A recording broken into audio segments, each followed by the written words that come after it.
आणि काय राहतं की नम्रपणा.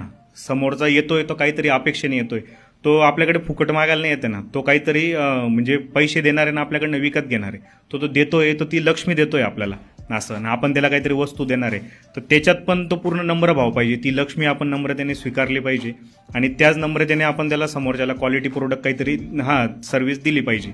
या गोष्टी आपण जपल्या पाहिजे. नंतर आपलं कसं असतं की आपलं वागणं, बोलणं, स्वभाव, किंवा तो एकदा येतोय, आपण एकदा बोललो, परत तो रिपीट आला तेव्हा बोलणं.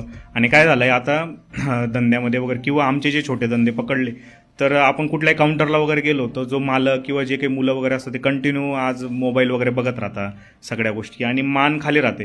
तर समोरचा येतो आणि तो 2-3 वेळा बोलतो, ते मग लगेच असं मरगळल्या टाईप त्याला देणं. आपण सर्व्हिस देतोय पण मग दुर्लक्ष करणं, पण आपण नीट बोलत नाही, काही नाही. याच्याने काय होतं की त्याला इग्नोरिंग टाईप वाटतं. असं त्या गोष्टी आपण सोडल्या पाहिजे. तो आला तर तेवढ्याच ऊर्जेने आपण उठलं पाहिजे. बोला बोला सर काय पाहिजे, बोला दादा काय पाहिजे, भाऊ दादा करत लगेच आपण गोष्टी तशा दिल्या पण पाहिजे, तसं आपण सर्व्हिस दिली पाहिजे आणि क्वालिटी पण दिली पाहिजे.